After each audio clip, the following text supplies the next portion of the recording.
Bonjour mes amis, je suis Ana Sandrea et aujourd'hui nous allons parler sur les blessures émotionnelles. Pour commencer, qu'est-ce sont les blessures émotionnelles? Ce sont des petits, des grands traumatismes, des expériences difficiles, douloureuses et parfois banales que nous avons vécues entre la conception et l'âge de 7 ans. Elles ont laissé une forte empreinte en nous, au point que parfois elles nous font surréagir lorsqu'elles se réveillent dans certaines situations. Ce sont en général vos parents ou les personnes qui s'occupaient de vous qui vous ont blessé de manière souvent inconsciente et parfois consciente. Mais eux aussi, ils ont été blessés par leurs propres parents. Ils ne font que reproduire un schéma en toute inconscience. Cette chaîne de souffrance blesse une génération après l'autre depuis les origines de l'humanité.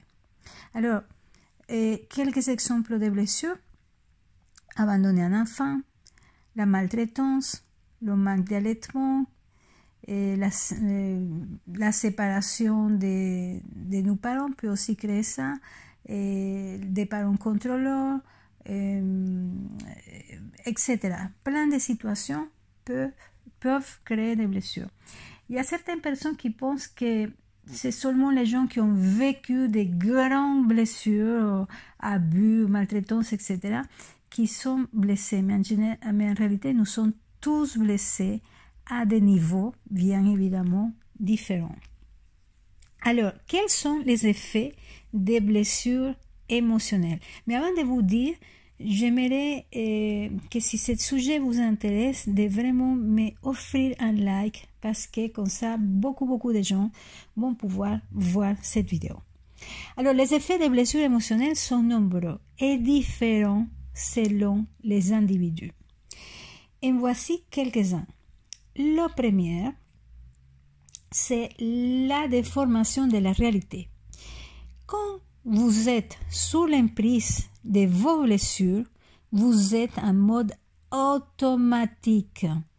L'activation d'une de vos blessures, qui peut survenir avec une personne qui inconsciemment vous rappelle un de vos parents, par exemple, ou à cause d'un lieu, d'un événement, la naissance d'un enfant, une séparation, etc., qui va vous connecter de manière inconsciente ou parfois consciente à la souffrance non résolue de votre enfance en vous.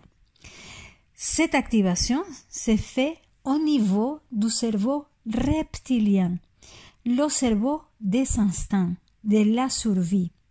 Dans le reptilien, vous êtes dans la réaction. Et c'est ce qui vous fait retirer la main immédiatement si vous la posez sur quelque chose de brûlant. C'est le cerveau reptilien. Il assure les fonctions vitales de l'organisme en contrôlant la fréquence cardiaque, la respiration, la température corporelle, etc. Il est fiable, il est très fiable. Vous n'avez même pas besoin de penser pour que ces fonctions vitales automatiques se fassent. Mais il a tendance à être plutôt rigide et compulsif. Quand il s'agit de blessures, il n'est pas très fin et a la fâcheuse tendance à faire des amalgames et avec beaucoup de choses et à confondre les personnes, les gens, les lieux, les âges, etc. Je vous donne un exemple. Si vous avez eu un père autoritaire et qui cela vous a fait souffrir et que bien évidemment vous n'avez pas encore dépassé cette souffrance, quand votre chef ou n'importe qui représentant pour vous l'autorité vous appelle, vous donne un ordre, il se peut qu'une espèce de résistance se crée en vous. Et tout d'un coup, vous vous sentez mal, vous transpirez, vous avez plein d'émotions, vous avez, vos idées ne sont pas très claires, vous ne savez pas qu'est-ce qui se passe? Et en fait, c'est que le cerveau reptilien est en train de faire un lien entre ce que vous avez vécu dans le passé et ce que vous êtes en train de vivre aujourd'hui, même si vous n'avez pas la même âge, même si ce n'est pas avec la même personne. Pour le cerveau reptilien, vous êtes petit, vous avez 7 ans et vous êtes devant votre père autoritaire, pas avec votre chef. Ça, c'est un des effets des blessures. Et un deuxième effet, c'est la distorsion de vos relations. S'il y a un domaine où les blessures se manifestent très souvent, c'est bien celui des relations. Car nous avons été blessés par une autre personne. Et généralement, nos blessures vont se vivre avec quelqu'un d'autre aussi. C'est-à-dire, c'est une personne qui l'a créée et une personne qui l'active. Chaque blessure a une façon différente de se vivre de se vivre avec l'autre. Par exemple, on parle de 5 blessures. Le rejet, c'est un solitaire. Il n'aime pas les groupes. Il a tendance à replier sur lui-même. Lui, l'effet de cette blessure sur nous, c'est surtout que on n'aime pas trop. On n'aime pas trop les groupes, les autres, etc. parce que ça va nous rappeler notre blessure. L'abandon, il est différent. Il ne peut pas vivre sans l'autre. C'est pour ça qu'il peut être dépendant. L'humiliation, il a tendance à se sacrifier pour les autres, à être dévoué, à faire passer les besoins des autres avant les siens. La trahison, ce sont des relations qui sont basées plutôt dans le contrôle, dans une relation de force, où il y a un dominant et un dominé. Et dans l'injustice, la dernière des 5 blessures, il peut être froid avec les autres, nombriliste, plein de règles, etc. Donc, le deuxième effet, comme je viens de vous dire, c'est que les blessures vont affecter vos relations. Je viens de vous donner 5 façons de vivre les relations selon notre blessure. Alors, un autre effet de blessure, c'est que vous n'êtes pas libre. Vous n'êtes pas libre. Et dans la blessure, vous jouez souvent des rôles. Il y a des forces qui vous poussent à agir d'une façon ou d'une autre.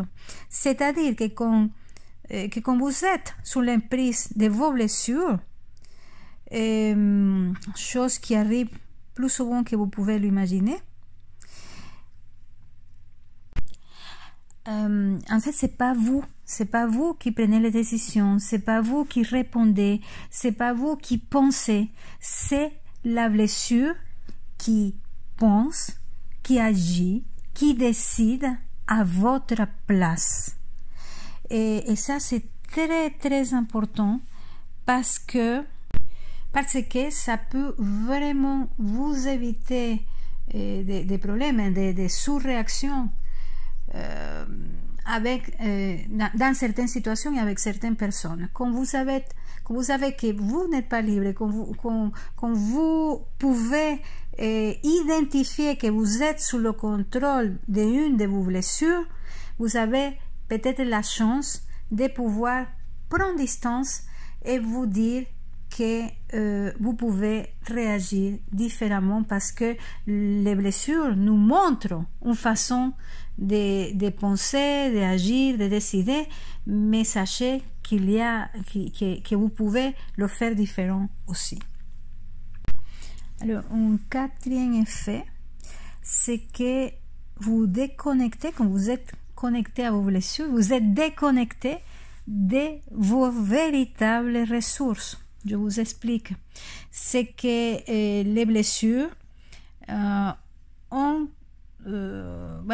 nous connecter aussi à des croyances. Je vous donne un exemple. Imaginez-vous quelqu'un que dans son enfance, il a entendu qu'il n'était pas capable, tu ne sais rien, tu n'es pas capable, et tous ces mots dévalorisants que certains parents inconscients peuvent dire à ces enfants. Qu'est-ce qui va se passer? Cet enfant devenu adulte, dans certaines situations, et parfois dans beaucoup de domaines de sa vie, va se sentir incapable, va pas se sentir à la hauteur, etc., parce qu'il était coupé des énormes ressources qu'a l'être humain de façon naturelle. Donc, quand nous sommes connectés à une blessure, quand nous sommes connectés à une croyance aussi, parce que quels sont les résultats de nos blessures, on va pas pouvoir agir avec la panoplie incroyable de ressources que vous pouvez avoir si cette blessure n'était pas là. Et un dernier, un des effets des blessures, c'est que nous ne sommes pas heureux. Pour moi, les blessures émotionnelles sont la principale cause du malheur dans le monde. Prenez par exemple les guerres, qui sont très à la mode en ce moment malheureusement, les dictatures, la maltraitance, etc. Faites aux enfants, aux femmes, etc. Tous ces maux qui affectent l'humanité et bien d'autres ont comme source nos souffrances du passé non résolues. Ces dictateurs, c'est les gens qui font la guerre, les gens qui maltraitent, et nous-mêmes aussi, parce que nous sommes partis de la souffrance, agissent guidés par leurs blessures non résolues.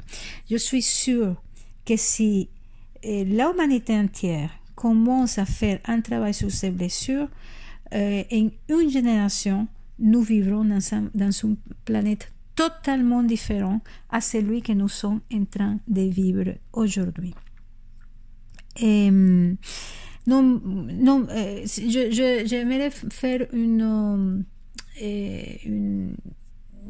un petit... de vous dire quelque chose de très important avant de finir, c'est que pour moi, sont nombreux les cas des individus qui prennent en otage une nation, un peuple, une race, un genre, tout simplement parce qu'ils sont en train de vivre inconsciemment des choses qui ne sont pas résolues dans leur passé.